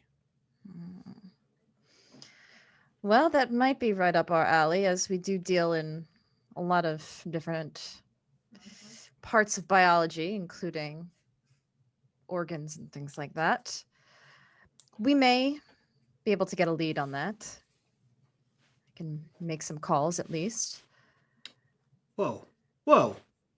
You stepping out on me, Jewel? I thought we had like a thing. Here. It's different contacts. Catch. You got more than one fixer? That's fucking rough. Are you sure that's all you are to each other? That's what I was hoping for. Not even in the fucking phone, man. Okay, that's cool. Just don't put me in your agent. I don't even have your last name in mine. That's okay. That's fine. That's fine. It's fine if you want to use more than one fixer. I just think that whoever she's going to call about this is probably not in the same directory as a taco truck guy or you. Maybe maybe you pointing at Proxy, maybe. But yeah, I'm really choosy about my clients. Yeah. I'm gonna be honest. I'm a little shaky on this now. The whole maelstrom thing? Yeah. I really don't like the idea of it seemed fun 7 hours ago. Okay, hold on. We don't even need to make contact. We just need to know the situation inside, get them out of the building, which easy, emergency whatevers, and you guys stroll in, get the stuff, and then we, I don't know, blow it up or something. I don't care as long as people don't die. I've never done that before. I mean, sure, I haven't either. Well, I will take your confidence on it. I'm just saying I'm afraid of, walking Getting into holes a in your body? beehive. No, that's happened. Yeah. I'm just afraid of poking a beehive and, we get out of it and we're like, job well done. And then suddenly we have an entire gang and possibly whoever's, responsible for this computer system now wants to kill us.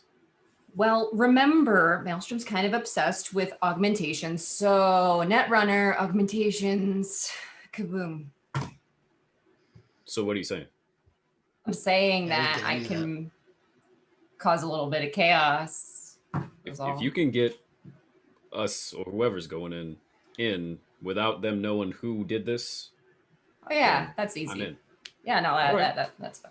I just need an access point, and I need somebody to legit keep me safe because I can't watch my back while also doing the running. You could just hack from the battle taco. If we can get close enough, yes, I can.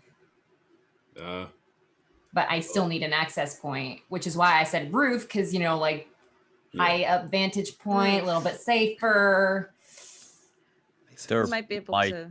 Oh, go ahead. I was going to say maybe a vehicle. Well, I'd really have to pull some strings. I might not be able to, but maybe get us some sort of air vehicle to transport us from the roof.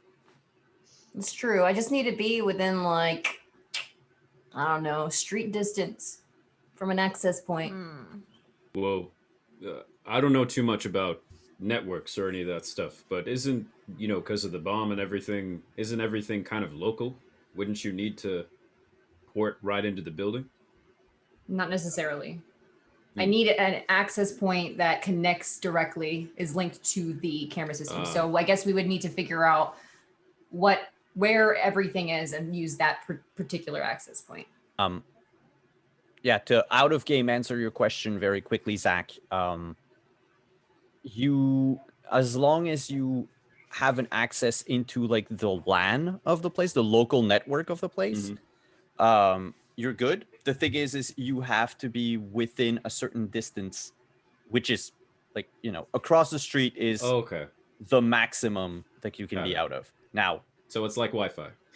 Yeah, sort of. Proxy has a few things that makes her better than other netrunners at that. And I'll leave it to Meta to disclose it at a later time. But yeah, normally that means that if like you might need to be in the building. Yeah. Though so it just kind of depends. Yeah, since it's only like a single floor, you might be able from the rooftop. Because if it was a skyscraper and the servers are in the basement, there's no point in landing at the top because you won't be able to. Right. All right. Well, I'm in. So we're just gonna gun down the maelstrom. We're not gunning anybody down. I mean, they more won't or even less. know we're there. It'll be like a walk in the park. I like Proxy's plan. Discretion would be best. It's an aggressive walk in the park. Okay. I mean, if you want to go knock on their door and be our distraction, by all means. Well, wait, okay. I was really hoping to stay home. Ken. You're coming with us on this one. Ken, what was your goal? You said you wanted revenge, and that sounds like that's not what we're talking about now. I can give him revenge. Ever heard of viruses? Yeah. If what you can do is just mess with them and ruin whatever business they've got going. I could take all their contacts. Oh. Yeah. That would come in handy. That I would probably need to like go straight to the computer system for that though. You honestly, I was thinking about mass murder, but I don't do the murder thing. No. Anything, and you made a good point earlier. The scenario I had in mind would probably mean that more of them would be coming after me. What do you mean? Well, if you kill a bunch of them. Exactly. Yep. Don't want Maelstrom That's why on us Proxy's later. plan is better. Ken, just for future reference, bud, if you want to do a bunch of murder, don't go to a doctor in a taco truck. I was looking for a fixer that could fix me up with. Don't. But I agree with your plan. When we go on this mission, aside from whatever funky business Proxy wants to get up to, I'll help you with whatever you need. I would like to try to find his parts and recover them. Don't say it that way. That sounds kind of gross. Yeah. What? He's missing an arm and a leg. His implants, I think, would probably be because, like, I don't think they took chunks of like meat off of him, did they? Yes. Okay. His implants. Okay. They took almost everything they could. Oh. I work with. We'll just leave it at that. All right. Oh, well, you can consider me in as well. Though I will just, Mr. Parker, I do your plight. It does. It is tragic indeed. But I gotta say that working for a company, whatever information we may get from this job, from this building, I would have to share with my company in order to make this a business viable venture. Yes. precisely. So if we do find out more, maybe who Maelstrom is helping or who's funding them, that might be very useful information for my company. Except for the victims. You guys don't get that name.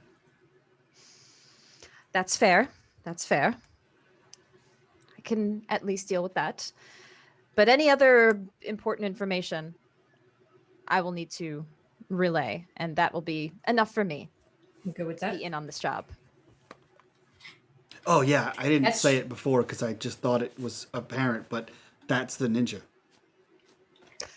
Yes, I'm very well aware now. Thank you, Ketch. Wait, Yeah. ninja? Oh, right, ninja. Yeah. Yeah. Okay. Yeah, like literally. But Yeah, no, you know, that's cool. corporate Long secrets, time sir. ago. Yeah, I dabble in martial arts. we're probably going to put you down for an interview Sims don't after count, all this Proxy. is over. An Thank interview you would be very great. much. They so do. It's a Virtuality video. 100% counts. If you only fly fake planes, doesn't mean you can fly a real I plane. know That's how I it can works. like legit do it with my body. Okay. Okay. The Arasaka, the ninja is a vulgar term, but You I know a were bit the one of that used martial it. art. Yeah, Did it's say it. how we were known Oh. to the local. Got it. I was a retrieval specialist. What did you retrieve? You don't ask that kind of question. I do ask those kind of questions. Anything they wanted me to retrieve. Sounds You about don't right. ask questions. You Also sounds obey. about right. Interesting. Why are corpos such assholes? Yeah. Sorry, no offense, but None taken. She didn't even Look. have me saved in her agent. I mean, seriously. I That's don't what even I'm know. Rude. All right. Well, Not all of us are as evil as Arasaka was. So I mean, yeah, sure, evil and good are like on a gradient. It's completely subjective to each individual person, but like we're not going to get into that, are we? You did just say that your company might buy and sell black market implants. I mean, who doesn't at this point? Taco Doc? I don't. I don't. that's exclusively what I work in. I mean, Yeah, but you don't buy and get- sell them. true. But I keep them and then I give them. Guys, don't try to give me reason to not do this job, please. He's like Robin Hood Yeah. with tacos. I mean, I can kind of get behind that. See? What do you have to gain, Biotechnica, other than this information? Jewel kind of like darts eyes at Magnus. Oh, you know. Oh, not this again. My dear friend Magnus. I don't know why I allowed my rose-tinted glasses of the prospect of this mission let me forget every conversation we've ever had. Why? I've told you so many times. I just want to know how the business is going. How's business? It's good. It's very good. Good. Maybe we can discuss How's your more. business? Yeah, maybe. It's doing all right. You know, I can't disclose any NDA company secrets. Yeah, I've got about 40 of those NDFs in my taco truck. I'm also Yes. under can't talk. All right, Ken, are we good? I'm sure we'll discuss the plan more finely when we get closer to doing this. All right. That is not You all right? Uh-oh. up. I would like to And- check what sort of medical emergency he's having. Yes, he falls face first into his plate. No. What Oh happened? no. Doc, hello. Ooh, yeah, can I want to know. I said I Yes, go ahead. Yeah, how do Now I we're do all that? just like panicking. What kind would this be? First aid? You're trying to diagnose him, right? Correct. Did you have the med scanner to diagnose too? Because that might give you a boost. I have a med tech bag and an air hypo. I'm not sure if that would be helpful in this situation. Maybe I guess for I have to something determine later. Yeah. Yeah. So to determine if But yeah, he I do got not have anything, a med scanner. The cyberware I just have a chemical analyzer, and I can zoom in like 400 times, but that's about it. Mhm. And I have a taco truck. Yeah, that's unless you want to. All my cyberware money went to having a cloaking taco truck. So. The Batmobile. That works actually. That was very useful. Yeah. And may come in handy later on as well. Yep. Let me just check very quickly. I believe it should be paramedic. I just True. want to Yeah. confirm. It's more like the DV that I want to check. Because it's not like outward wounds. Yes, it is paramedic in this case because he's not showing like very easy signs of like medical issues. Yeah. So that wouldn't fall under first aid. You'd need to actually have paramedic. Okay. Which you do. And is there anything I can do in the mechanics of the game to boost this somehow? It's called luck points. Okay. And you can spend luck points. Normally, as per the rule, it's always before your roll, but Okay. I allow it before or after. I don't mind. So you can roll, see what you get, and then, tweak it accordingly. Just know that the average DC in this game is a 14. Okay. Well, if I could do it after, then I'll just go ahead and make the paramedic roll first and see. All right. I might save it. That's an 18. All right. He's having a heart attack. Okay. I would have to look at what an air hypo does, but do you know off the top of your head if an air hypo would help? An air hypo is what you use to heal yourself in the video game. So it's that little thing, like it's like an asthma the pump dispenser thing, inhaler. Thank you. So, or it can also be with the syringe, like that's what I was thinking. Yeah, it's either or. The thing is, it needs to be the air hypo is the vehicle. It needs to be filled with something. Got it. So, in your case, yeah. So I should have separate drugs of some sort.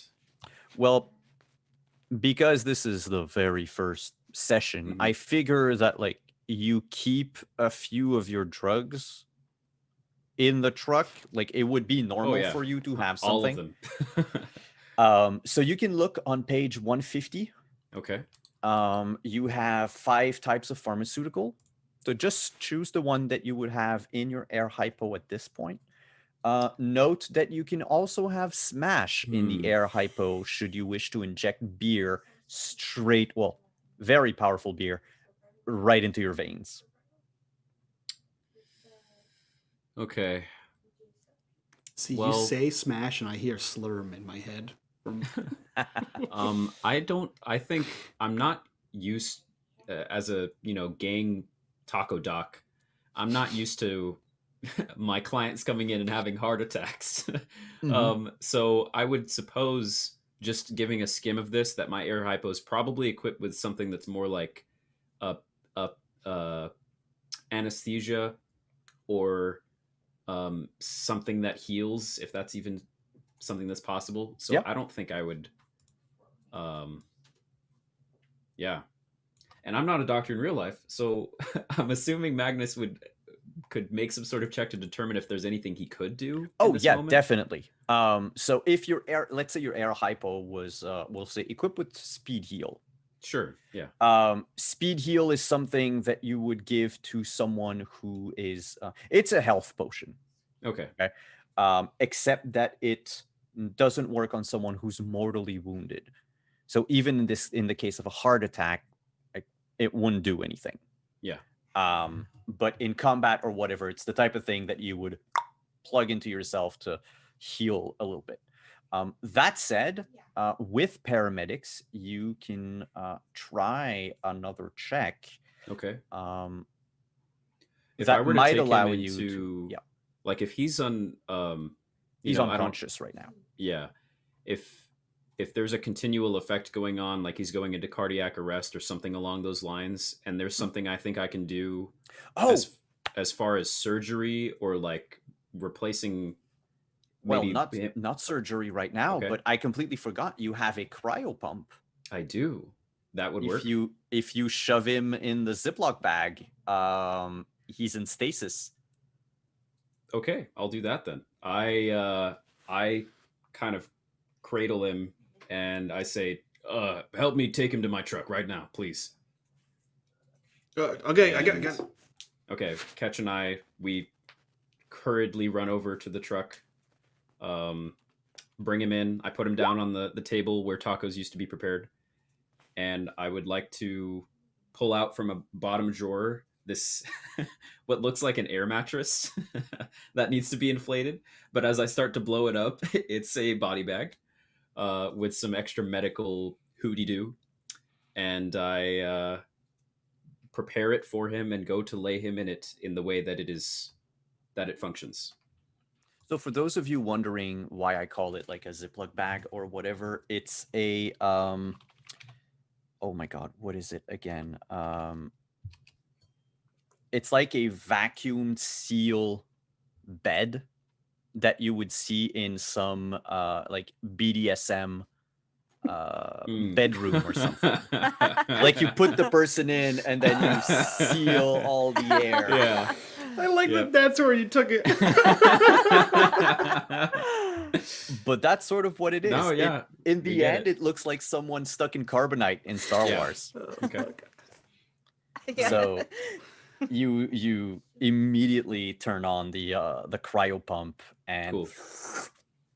he's now frozen mid cardiac arrest. But that should Wow. give you plenty enough time to figure out what to do. Yeah. Find the right drugs or whatever. Okay. All right, good That shit, happens. man. That quesadilla's called my name, so are you going back in? What? Do you normally, have you ever been around a person that's nearly dying? Yeah, people nearly die all the time. You don't get quesadillas every day. That's true. Depending on what district you're in, that is true. Rub it in, Jewel. Hey, I'm paying for it all, okay? That's why I'm eating it. I'll stay in here. I want to make sure that no one's, I don't know this neighborhood. So I think we were finishing up anyway, at least for tonight. I don't imagine we're going to do this right now. Oh no, I Oh, got God, tons of no. prep work to do. All right. By the way, the cryo pump lasts for a week. Okay. So you have a week to do something before the pump itself just shuts off. To research heart attacks. Yep. All right. He's my responsibility at the moment. Yeah. I guess he's not essential to our mission. He's You mean- just given us a, Petey the pirate? Of course he's not. but Whoa. for rude. some of us, he's essential as part of the reward or incentive. At the very least, he's Couldn't also a living human Biotechnica being. help him? We might be able to, though, if I just kind of drag in some. Random guy. I That's didn't not want a good to. idea. Yeah, it could cause all sorts of problems with management, so I'd rather not go down that road. Well, then you don't get your Arasaka intel. I got it. I'm a doctor. All right. Okay, well maybe she can get you some supplies that you don't have. You know, Yeah, maybe Magnus, she she's can. right. I'm not trying You to just say take anything. every in you can get, can't you? But if you worked for us, you probably would have some better equipment. Just Yeah, saying. but I wouldn't have freedom. Well, you also have leverage on her because you got the Arasaka guy and she don't, so it's in her best interest to give you a little bit of extra help. I'll add it to the list to see if maybe we can get you some supplies at least Sure. to help. To hell. All right, I'm gonna take off. unless there's anything else. Can you drop me across the way? Sure. Cool. Can Thanks. I also get a ride? This truck was made for making food, not for holding people. Yeah, but like it had like a crew of like 3 people to make tacos, right? When's the last time either you showered? Who am I kidding? When's the last time I showered? Well, I was going to offer a ride, but you know what? Maybe I think you all can fend for yourselves. Why don't You Wow, probably don't Julie. want to go where we're going there, you know, Joel. yeah, I take a look at that nice white and green car. How about you neither of you are asking her for a ride? I don't do corpo stuff, so this is as much contact as I'm okay with. She doesn't have my name in her agent, so Oh, that's what that was. we're not like friends like that. Oh. Just never gonna let me live this one down. You know what? I like talk to my agent out loud. As you see, don't pull it out. Add catch to contacts, please, Edie. Thank you. Out of curiosity, because that's one cool thing in Cyberpunk, your agent comes equipped with a sort of basic AI. So, what kind of AI is Edie? Edie, okay, so I totally stole it from Mass Effect. My brain just takes me to Mass Effect. Like that works. Yeah, so Yeah, that's good. I picture she's like a very like friendly, like British woman who talks to me. And so anything that I talk to, she's very pleasant. Me and Edie, we have a great relationship. So yeah, I would just kind of talk to her and yeah, Edie, please add catch to my contacts, please. See, was that Done. There you go. great? And she bought you dinner. See, Wow. And the Helps to know people. disrespect I get, catch. I just you got offered to come here. Did you get the ninja on ice? You got black market stuff. look. If You're you need a ride welcome. back to wherever you need, I can give you a ride back. As long Cool. as it's He's not going with through you. the combat zone, it should be fine. Yeah, no, it's just like to like Little Europe. Okay, that's actually might be on the way anyway. So yeah, that works. Great. Because I'm in University District. What was that, Catch? I had a sneeze. I sneezed. Yeah. It was a sneeze. I'm just going to ignore. Real quick, out of character, where is this Maelstrom place on the map? Like, what number is it close to? It is close to number 35. Okay, that's what I thought. Okay. Like southern tip of the city. Oh, okay. Where is Ketch from? Not Ketch. Where is Magnus from? I am from 29. pulling this up. 29. Yep. 29. But I have that's where my gang is. Yeah. I can go anywhere. So one cool thing is that hopefully later tonight you'll have access to the Legend Keeper, and all of these places you'll be able to pin them on the map and write your own things about them. Ooh. So Cool. that way you'll be able to Cool. customize Night City. But as the group is leaving Shea, Joel, the meal tonight was $100. Oh, man. Oh no! 100 eddies. Oh goodness. Oh, You had it on In a a game corporate where- card. It's fine. The money hopefully. actually matters. We actually have to pay for food. Yeah. Oh god. And we're going to pan the camera upwards to the skyline of Night City as the stars shine through reddish clouds and the sound of gunfire and engines echo in the night. Tonight we've met the crew. Next week's going to be a walk in the park. And that's where we're going to end tonight. That sounds. You're terrible. welcome for foreshadowing. Everything's gonna go terribly wrong. I don't like this at all. We have 3 corruption bars for next week, don't we? Yeah, we do. We have. Wait, Yeah. what? Yeah. Oh, Really? I put it in chat. You didn't Yeah. notice, but we had 3 tonight. Yeah. So next week's gonna be a shit show. So Obviously. stay tuned for that nonsense. Oh, God. So, that being said, this was an awesome session. Thank you guys for being here. Chat, thank you so much for blowing us up next week. That's going to be super cool. If you guys like what we do here and you want to support the channel, the best way to do that is our Patreon. Link down below. But in the meantime, let's go around, do our introductions, and get the hell out of here. We'll start with the newest face on this channel. Ms. Magitech, who are you? Where can we find you on the internet? And what are you up to? Hello, everybody. My name is Tracy, also known as Magitech. All over the internet, you can find me at Miss Magitech. I stream on Twitch sometimes. I play RPGs everywhere, so just feel free to follow me and find out what I'm up to.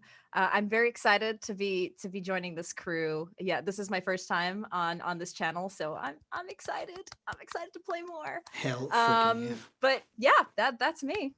Awesome. Let's jump over to a returning face from a long time ago. Simon, who are you? Where can we find you on the internet, and what are you up to? Hi. I am so happy to be back. I've missed unMadeGaming.